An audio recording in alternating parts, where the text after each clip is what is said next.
When I became an atheist, I had prayed a prayer. And the prayer went like this. It was like, God, angel, demons, aliens, supernatural beings, there's anything that exists. I don't believe you exist. But I want to give you one chance. If there is anything out there that's supernatural, I would like you to give me an experience. That was how far I was into atheism. I legit didn't believe in any of it at that point. I just thought it was all made up. This is Touched by Heaven. Everyday encounters with God. Those moments when heaven and earth collide and we see God. We see His hand reaching out to us, attempting to get our attention, inviting us into a closer relationship. Here we share stories of encounter with angels, divine intervention, prophetic dreams, visions, near-death experiences, big and little God incidents. I'm your host, Trapper Jack. Welcome. Episode 205, An Atheist's Wild Conversion. And it is. How many times I feel like I could start these with, well, this is a little different, because this is a little different. Let me ask you this. Do you understand everything about God? Anybody? Do you understand everything He does? Okay. Because I will tell you there are things in this episode I don't fully understand. And Josh doesn't claim to fully understand. All we're looking at is the fruit. What comes out of this? Well, there's the word conversion in the title. That tells you something. So we measure everything that happens here by that, okay? But let's go back to this prayer. Again, he's just throwing it out there, good guys, bad guys. He doesn't even care. He just wants an experience to know whether or not, if there is something beyond this physical world, because he is an atheist, and he'll get into the whys and wherefores, but go back to the prayer. What does he want to know? If there is anything out there that's supernatural, I would like you to give me an experience. So you're basically saying anything, is there anything off the planet? What are you saying? I'm basically saying if there's any non-human intelligence interacting with us. Oh, okay. Angels, demons, it could be anything. Exactly. Angels, demons, aliens, supernatural beings, anything. That was how far I was into atheism. I legit didn't believe in any of it at that point. I just thought it was all made up. And at this point in time, I was still occasionally having that dark presence appear in my life. Darkness? What darkness? And when? Josh grew up in a home that had faith, Protestant, non-denominational, but when he got to his teens, things started getting very dark. Where I was having a dark presence enter my room at night, probably a couple times a week. And this dark presence would make all of my hair stand up on end. I was awake. I remember this one time I was actually went and grabbed my dad and brought him down to my room to be like, hey, I can feel this in here. And he didn't remember like feeling anything. But this was a recurring thing. I just felt really fearful, and it was driving me to the place of nearly being suicidal. And I had a dream when I was around probably 14, 15 years old. I don't remember exactly when. During this really dark period, I was struggling so much with depression. It was really hard for me to like even smile and laugh at anything. And this dream, and out of the darkness, there is a dog that lunges at me. So it's just like, it almost like materialized in front of my face, lunging toward me. And when it gets right in front of my nose, I hear a clink, and I look down, and it was on a chain, and the chain like went off into the darkness. And I woke up instantly as soon as this happened. And this little voice says, Josh, no matter how far the devil goes, he's always on a chain. There's only so far he can go. Right. There are limits. And there are limits, exactly. I continued through this dark period, and then I decided to go to a Bible school, Moody Bible Institute in Chicago. I had a lot of questions about faith, a lot of things related to apologetics. I was a big fan of C.S. Lewis and all of his writings. And when I discovered that there weren't nice, clean answers to everything, and I was discovering more problems, I started to dig into other things. You know, I'm looking all over YouTube. I'm looking all over stories and trying to find some solid, like physical evidence, I guess you could say, for something supernatural. And by physical, what I mean is, you know, I would look up stories of people who had claimed to have been healed. And I could never find the story of somebody that claimed to be healed, at least at that point in time, that, had some sort of scientific rigor. Now, I know that there are stories, that people are recording some of this stuff now of supernatural experiences related to this. But at least at that point in time, I was having a really hard time finding something that would satisfy me. So at this point in Josh's life, there was just this physical world. That spiritual stuff, that's all nonsense until proven otherwise. When I decided to become an atheist, I had a dream. And in my dream, I was being basically possessed by some sort of a demonic being. Looking back now, this is terrifying. At that point in time, I woke up from this dream and I go, oh man, I'm just so glad that was just a dream. If only I hadn't been so brainwashed, I wouldn't believe these things, right? That was my thinking. I was legit 100% an atheist to the point where I was dismissing everything. And the dark presence went away. It just completely disappeared from my life. And I decided, okay, this would have been around the age of 23, I think, when this happened. Fast forward roughly 10 years. I had gotten so sick of the political situation in the US and the fact that, my religious family and everybody around me that I knew was religious. I wanted to escape, and I decided to move to Sweden. So this would have been back in early 2017. I decided to move to Sweden. I applied at Spotify. Josh's interview for the Spotify job is in London. He stays at an Airbnb. There's a woman that runs it. She tells him, there's another guy here. His name is Rodney. Don't bother Rodney. Rodney's doing some video work for the UN. Oh, okay. I go to bed that night. I get up in the morning and I'm in the shower. And I hear the owner come by. And she says, "Excuse me, sir." And I'm like, why is she bothering me here in the bathroom? Hey, yeah, what do you need? And there's no response. So I'm like, well, that's kind of rude. Why would somebody do that? Finish the shower, go off. There's a Halloween party that night. Go to the Halloween party again and go to bed, get up the next morning, go into the shower, and guess what happens? I hear, "Excuse me, sir." Well, now I'm annoyed because I'm really annoyed because I'm twice I'm getting interrupted in the shower. I mean, it's a really vulnerable time, right? So I respond again and I'm like, "Yeah, what do you need?" No response. Finish the shower and I open the door to leave the shower and I step out and Rodney is sitting right there 6 to 9 feet away from the door of the bathroom. And he looks up and he says, "Josh, who are you talking to?" I'm like, well, the owner must have come by. There's somebody must have come through here, right? Again, he's like, "No, absolutely nobody came by. We're the only two people in the house." So I'm stumped. And then he goes, "I heard something too." And I was like, well, what did you hear? And he goes, "I heard a whooshing sound." It was unlike anything he'd ever heard before. And I was like, well, where'd you hear it from? And he said, head height in front of the bathroom door. And I was like, what in the world? He says, "Josh, are you religious?" And I say, "No, but I used to be." And then he goes, "Oh, well, that's probably what it is." Well, I'm like, there's no way this guy actually thinks that this is something spiritual. We're standing there. The owner comes back in the house and her response, "Oh, Josh, yeah, stuff like that happens all the time. This place is haunted." My brain I blue screened, right? It's like your computer crashing. I was just like, wait, what? I didn't believe in anything supernatural at all. And here I was having this experience, right? And at the time, I did not connect this back 100% to the prayer that I'd prayed. And it made no sense theologically based on anything I had ever grown up with. So that day was the day I did my interview at Spotify. And interview went fantastic. I got the job, and then I completely forgot about this experience for about 8 or 9 months. At this 8 or 9 month mark, he's realizing that nothing is going right. Everything seems to be going against him. Relationships that seem to be blossoming suddenly aren't. Success is about to happen, but it doesn't. Work isn't going right. Relationships, everything is pushing against him. He's miserable. And then at that exact same time, I get a message saying that I'm basically going to lose 50 grand if I don't get a piece of paperwork in at a certain time, New York time. I'm in Stockholm, right? And it was almost like, as an atheist, I wanted to be mad at God, but it was like I wanted to be mad at a God I didn't believe existed. Are you making a connection at this point that you have unplugged from something and therefore bringing less than satisfactory results?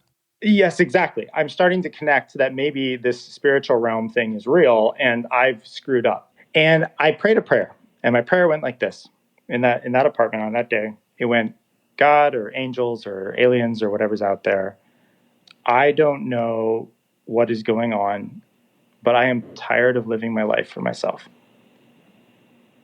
And at that exact same moment, that dark presence, that demonic presence, reappeared in my room stronger than I had ever felt it in my life. Like there was something so mad at me that I sat there petrified in fear. And it happened at that exact instant I prayed that prayer.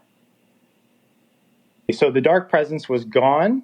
And then when I was an atheist completely, and then as soon as I prayed that prayer saying I didn't want to live my life for myself anymore, the dark presence came back. Right.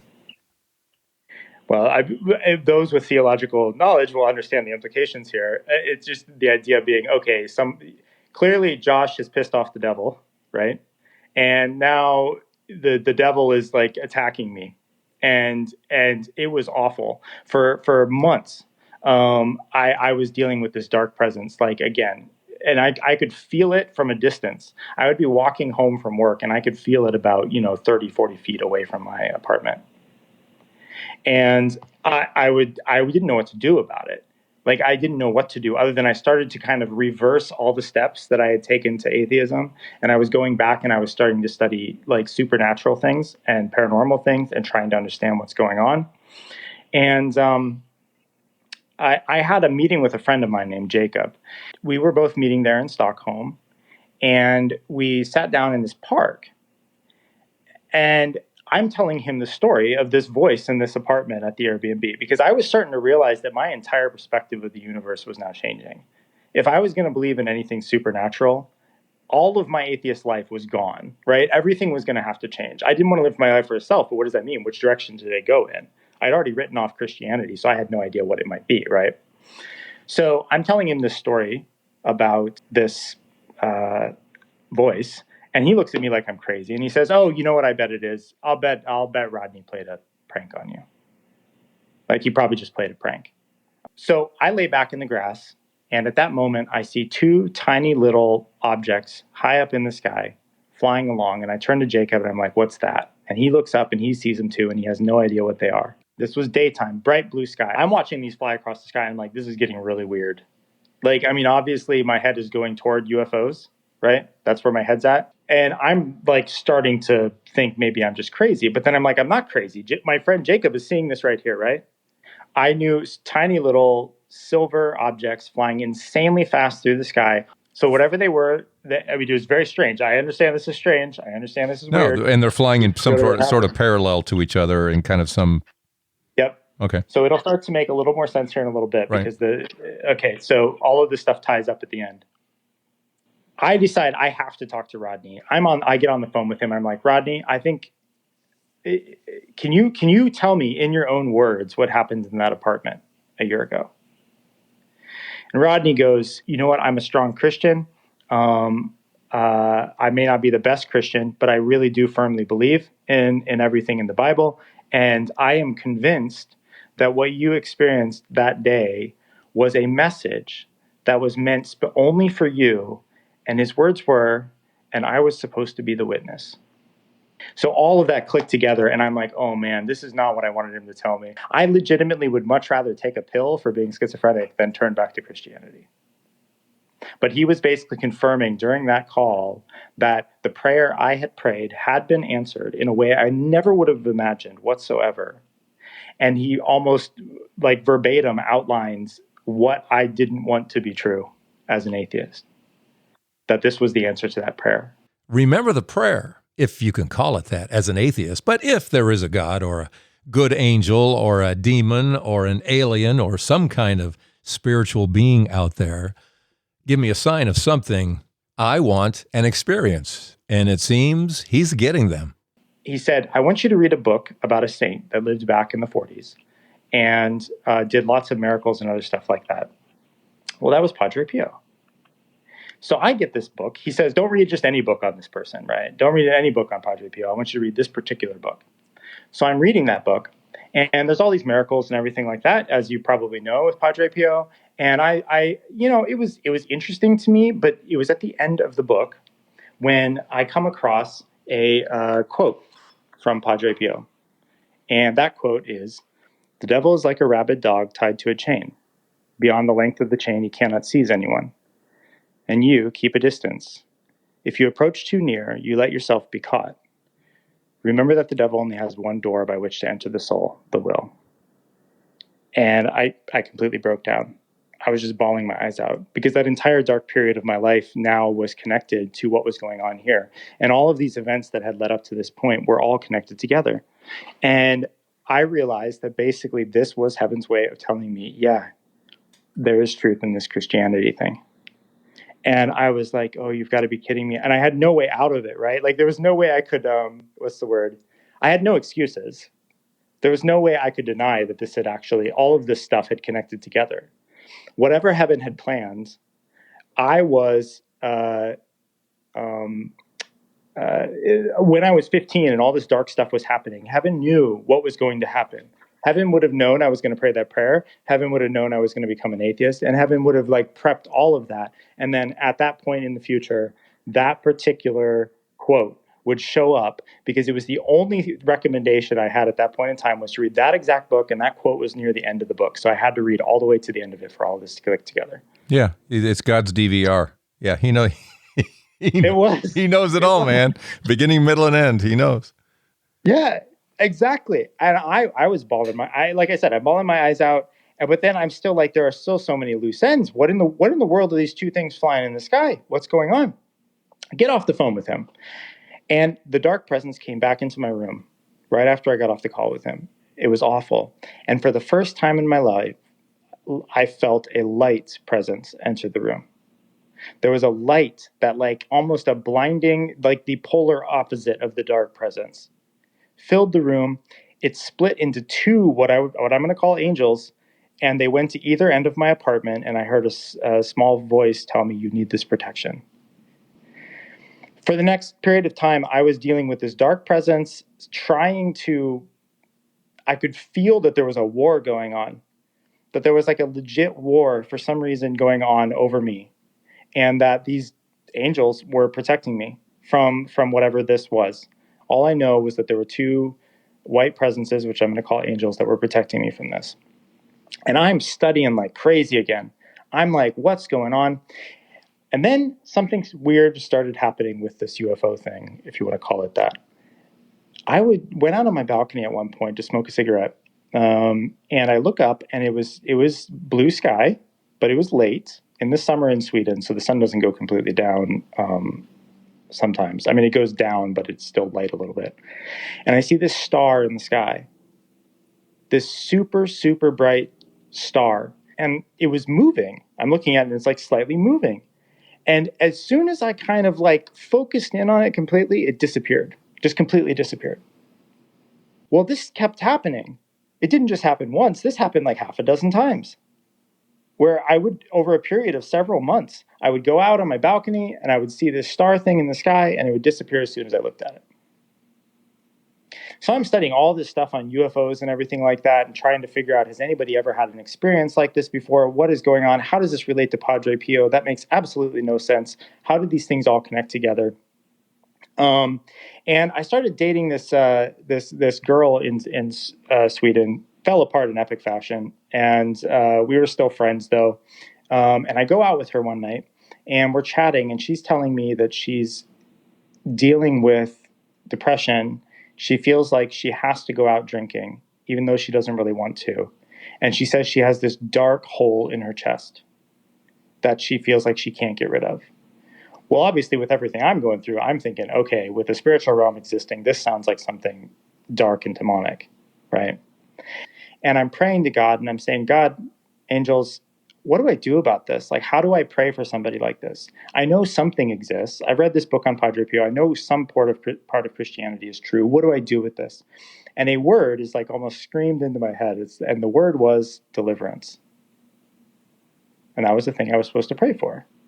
And I was like, deliverance from what? Are you saying like pray specifically for deliverance from, the devil? Are you saying pray deliverance from some sort of a mental thing? Like, what is going on? What is this deliverance thing, right?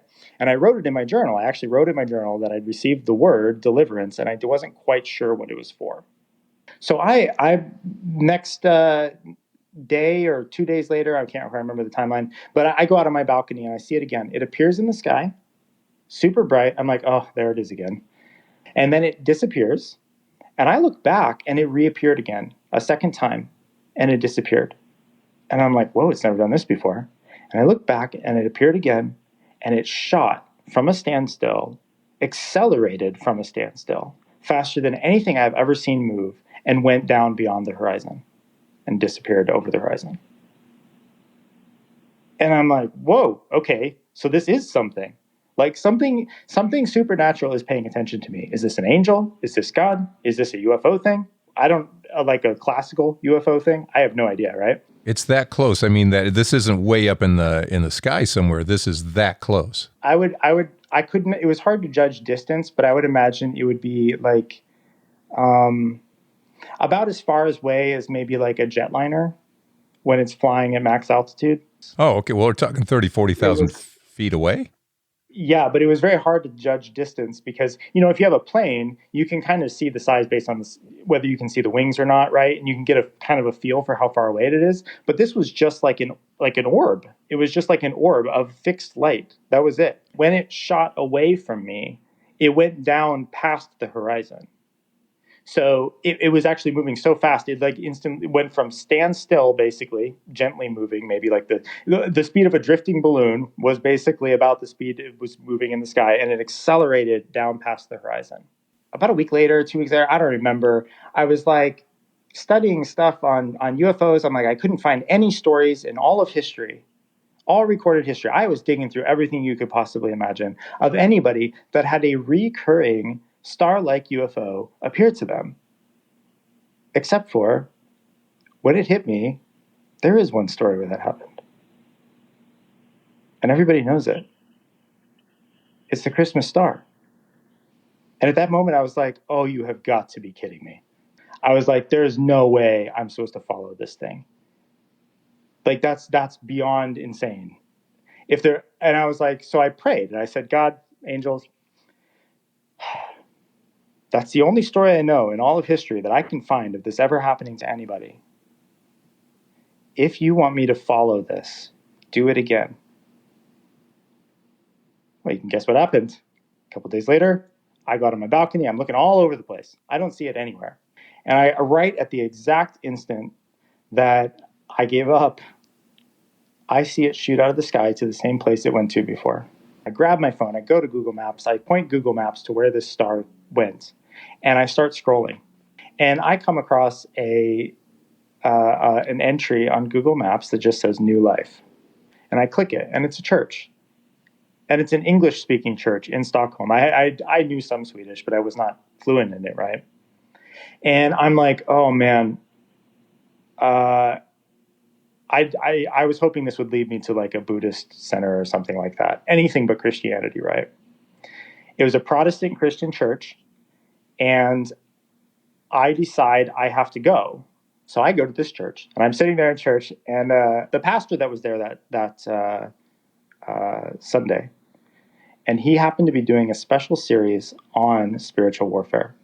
He puts up his slides, and guess what word is plastered against a bright blue background on his first slide? It was the word deliverance. That word I had written in my journal a few weeks before. And I nearly fell out of my chair. Let's pause right about here in this wild conversion of Josh. And we'll get back more, and we're going to get into his thoughts on all the things that we've just talked about, and then some coming up in just a moment. Quick Patreon shout out here. Thank you, Cindy DeLuca. Thank you so much for helping us out on a monthly basis. Of course, Patreon is part of the fuel that keeps all of this going. The other part of the fuel is your story. So in the Patreon realm, we thank you, Cindy, and the other members of the Patreon family for your monthly support. You can give that support here at episode 205 at touchedbyheaven.net, or go to patreon.com directly and search for Trapper Jack. And thank you so much. All right, let's get to more of this amazing story. And the key again, the fruit of all of this is that word in the title, conversion. And I knew at that moment that I had to get my life together, and that the thing I needed deliverance from was whatever this darkness was that had been chasing me around. And so I met with some of the people at the church there. They came over, they prayed, and that dark presence did go away. And I have since then devoted my life completely back to following the Lord. And I do not have answers to everything that happened in my story, but that is what happened. And ever since then, I've had a lot of other spiritual, supernatural, nothing supernaturally epic like any of that stuff that happened, right? If there's one sort of lesson I feel like I learned from it, it was that almost very similar to Howard Storm's story, where he talks about how basically when he asked Jesus what he was supposed to live his life for, he was supposed to live his life for love. But Jesus didn't seem that interested in exactly which version of Christianity you were following. And in Howard Storm's words, most of the deep doctrinal stuff that people agree on, they don't really have a proper understanding anyway. So that stuff isn't as important as loving others. And I feel like that was sort of the message that God wanted to communicate through what happened, was basically, yes, Josh, there is lots of things in this universe that you don't understand. There is lots of life. There are lots of things going on, and you don't have to understand all of it, but you can still follow me. And that's the gist of the story.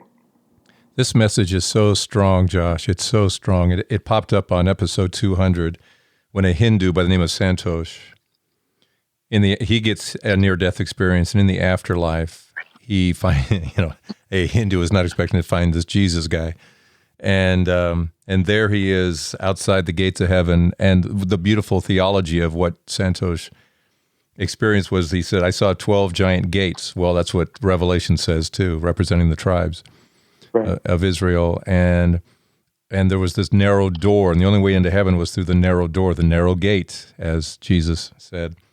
And all of this theologically correct stuff. And when he kept asking Jesus, okay, I'm going back, you're sending me back, but which church, which synagogue, which mosque, which temple, which one? And Jesus just looked at him. So he asked him 2 or 3 times, which one? And Jesus said, those things aren't important to me. What's important to me is that you and I have an honest, sincere, truthful relationship. The church is supposed to help us get there. At different levels of success. And that can really slap us in the face when we love our church. And he's not putting down the church, any of the, the point is that we can go to church every day, but if we're not in a relationship with Jesus, we're missing it. Right. And that's obviously where they led you. If I can go back a little bit here and just kind of go through your story a little bit. First, what was your problem with Christianity that you fought it so hard? It was almost purely intellectual. So, I'm a software engineer, right? I worked at Spotify and some various other software companies. I've been doing this for a long time. I was a very methodical thinker, and I wanted all of my sort of ducks lined up in a row on the intellectual side. And I think that perhaps I was influenced by a slight brand of Christianity that tended to focus heavily on believing the right things and less heavily on acting the right way. And so for me, the intellectual side was the main reason. I was like, okay, I understand that, life is difficult and stuff like that, but for me, it wasn't like the problem of evil that was necessarily the main thing. For me, it was mostly like all the weird stuff in the Bible, which is funny to say now because I just went through a bunch of weird stuff myself, right? But it was like, okay, how do I know that these things actually happened? How can I have some proof that these things happened? And if I can find a problem with any of them, then my entire faith sort of collapses. Because I think for a lot of people that are raised Christian, they've sort of built up a house of cards.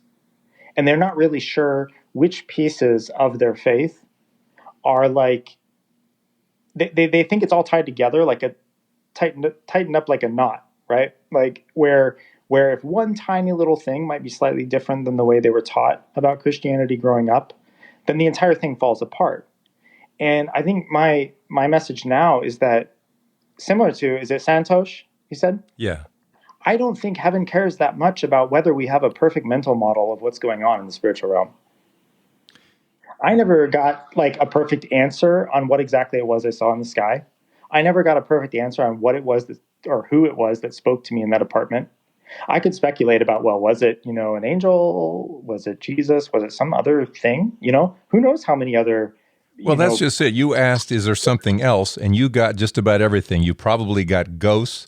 You got angels, as you mentioned. Right. You got demons. You got potentially, maybe you got UFOs. And it's interesting. UFOs are also tied to the demonic, as you may or may not know, that those are their creatures. If you find it, there's an episode that we had called Paint by Numbers. Ed was talking. It's his story.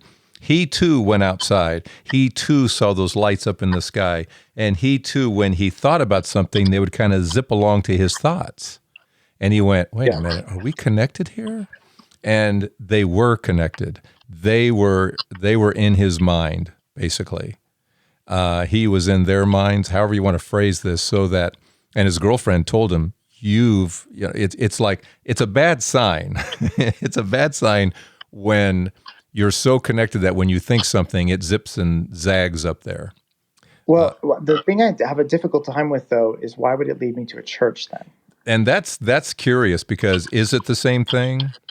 Yeah, exactly. Like, these were the questions I was asking. And Howard Storm actually mentioned something during one of his question and answer sessions, because he had a lot that he experienced during his near-death experience, right? And during that, Jesus actually told him, yeah, there's other life forms visiting Earth. Some of them are good, and some of them are very evil. So I think it may be a slight mistake to like make the conclusion that it's all bad or all good.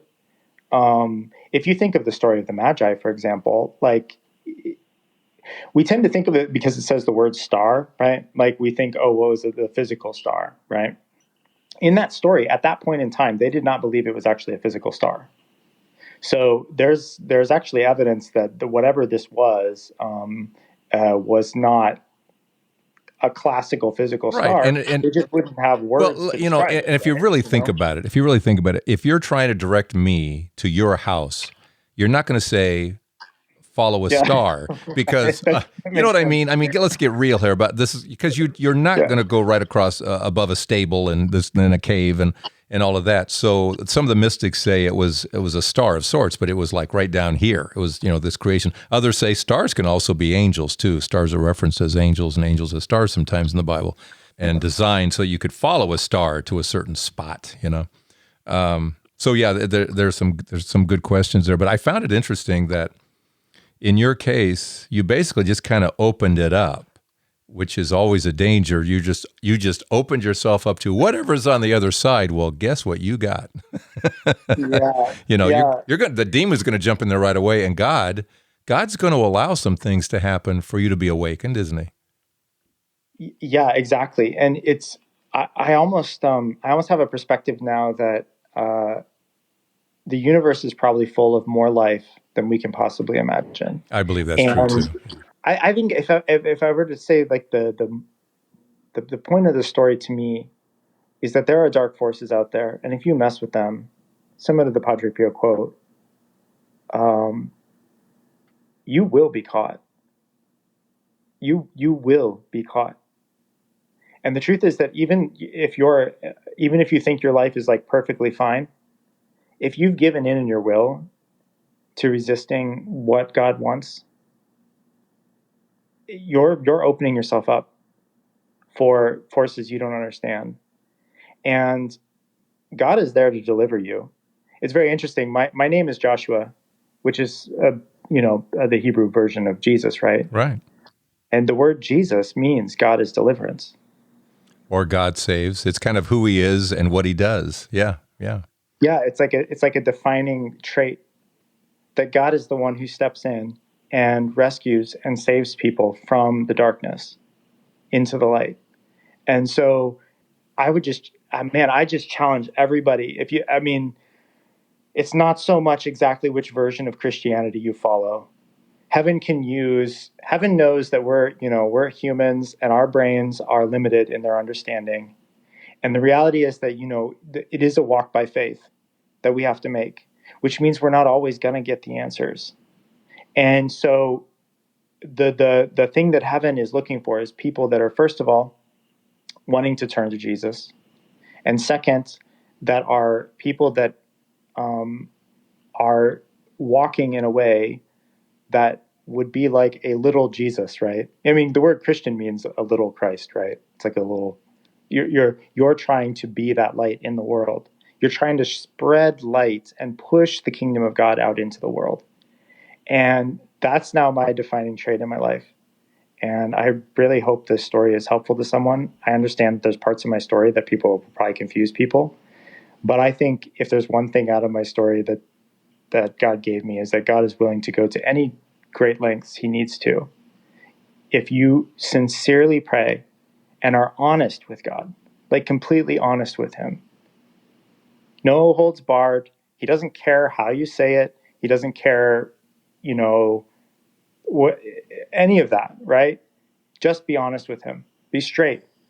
Tell him what you need.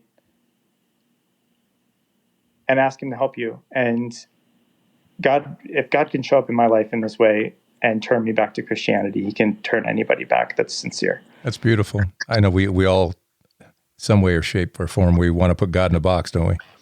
And you just nailed what Sancho said again about, I want an honest relationship, sincere, truthful. In other words, if prayer to you is, Jesus, I think the way you set this up sucks, and you're mad at Jesus, he's okay with that. That's a conversation. He can handle that conversation.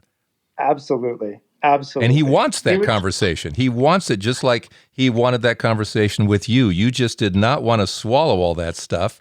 And he's going, all right, I'll let you wander around for a while, but I'm going to bring deliverance. Literally. Exactly. On his time, too. On his time. And not only that, but it gives me massive amounts of comfort knowing that this had all been already planned back when I had the dream about the dog lunging at me out of the darkness. This was all of this was in the plan, right? Which it boggles my mind. I don't understand it. I don't understand how it could all be in the plan, right?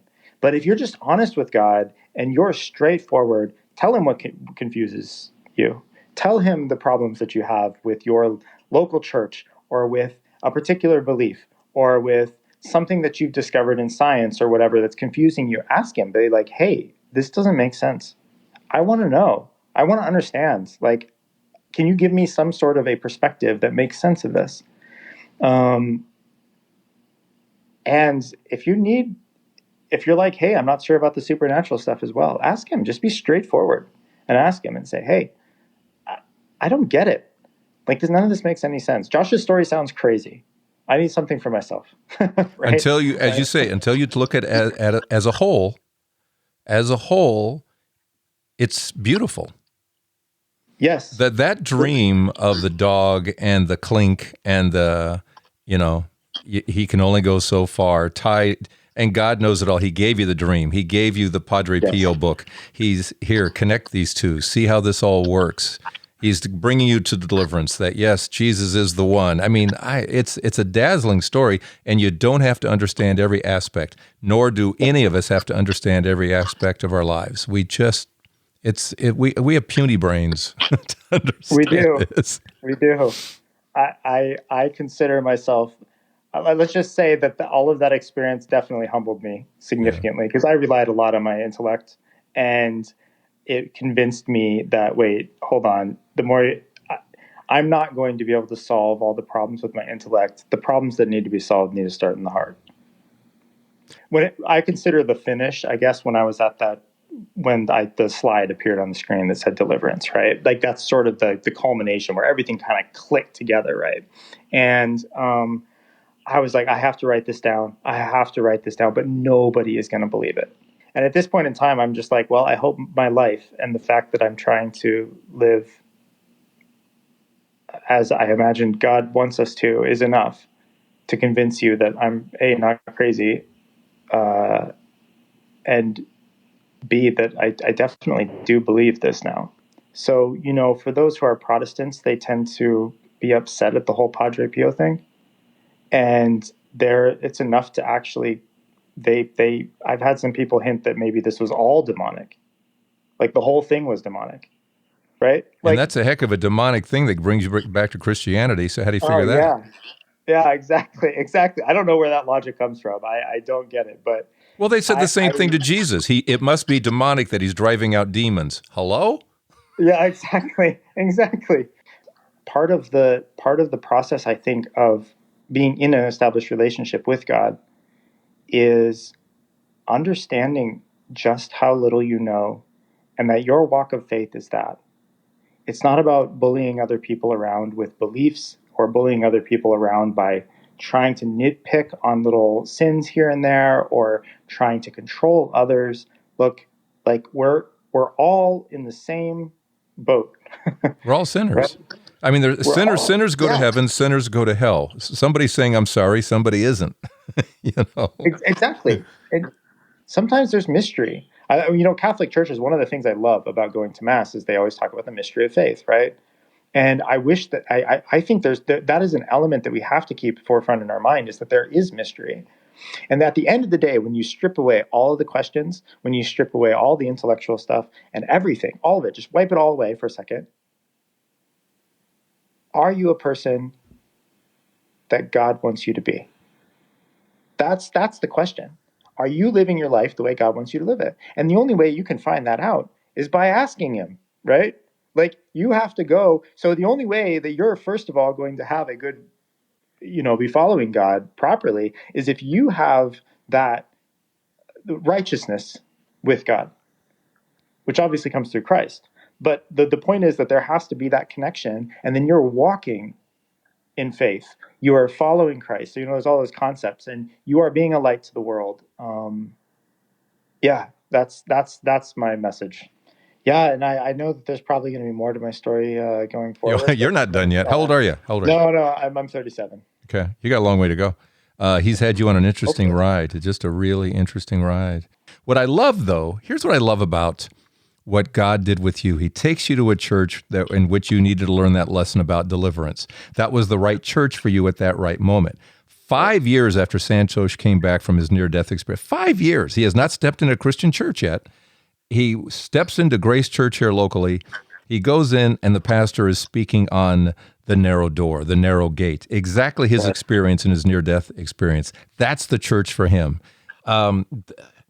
And so, we argue all over stuff about, I can make my case for the Eucharist. I can make my case for Mary's role that a lot of people don't understand. But everybody, God will, it's so worn out. God meets us wherever we are, but he loves us too much to leave us there is true. Right. It's true. And I love, and you pointed at Howard Storm, and here's Howard Storm. Well, what do you want me to do? I want you to go back and basically love the person in front of you. Yeah, but what do you want me to do? That's it. It's harder than you think. And the guy becomes a pastor, Protestant pastor, and that's his experience, is his experience. Yes. I am convinced now that God knows that we like to debate and argue with each other. And it's just a part of who we are as humans. And the reality is that I think he also knows that we have a tendency toward this like intellectual pride thing. And we like to lord it over other people. And I think he's kind of in the business of confounding us. God is far more interested in what's going on in your heart and whether he knows you. And by knows you means is intimately involved in your life. Yeah.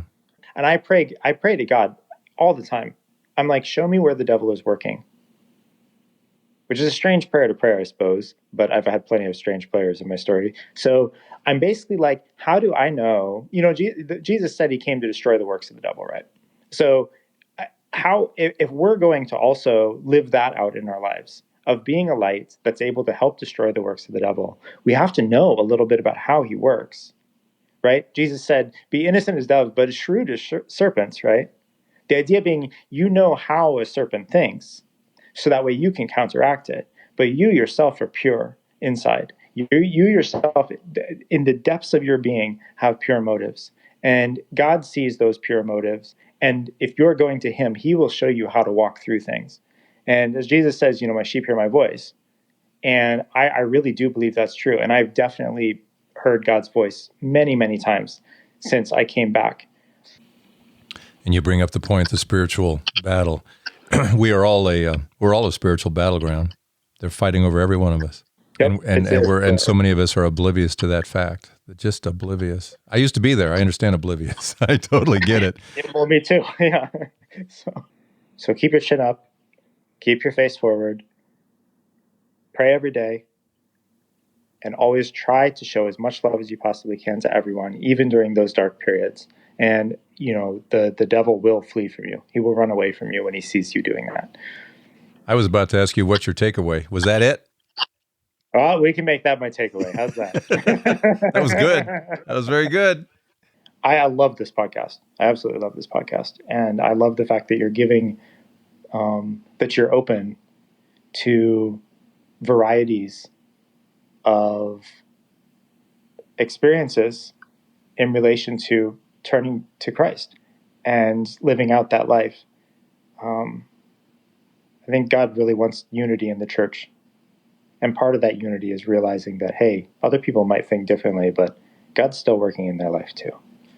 Thanks, Josh. Whether it was an angel arriving on the scene saying, you need protection, a saint arriving on the scene in a form of a book, and then saying the same thing the dream did about the dog, and the chain. That's not a coincidence. God in his DVR, those lights in the sky. I mean, this has a unique feel to it. This certainly feels more paranormal than we usually go down. But the beauty of it is where it ends. That's the beauty of God, is where it ends. It's a soul, and it's just a reminder again in the spiritual warfare. We are the battlefield. Our soul is right there on the battlefield. This is not a game. This is why Jesus came with a sword. He said, I didn't come to make peace. He came to make war. He's claiming. He is grabbing anybody that'll come. He won't force himself on anybody. But if you want Jesus, he's right there. He will leave the 99 and come after the one who seemed to be 1,000,000 miles away. And that prayer, though, he had a couple of prayers in there. One got the devil pretty mad, huh? But that prayer at the very beginning, I don't know who's out there, if anything's out there, but show me. And God showed up. I am constantly amazed, dazzled, and fortified in my faith by these stories. Beautiful, beautiful. All right. So what's your story? Come here to touchedbyheaven.net and let me know. Thank you for your support through patreon.com or coming here to episode 205 at touchedbyheaven.net. Hit stay informed. We'll send you the weekly email as well, okay? All right, let's do this again next week. Oh, and don't forget, I probably should have said this earlier too, but we're headed for video. This will be video soon. Not quite there yet, but we're on our way. And I'll see you next week at Touched by Heaven, Everyday Encounters with God. I'm Trapper Jack, reminding you of today's word. Is the word deliverance.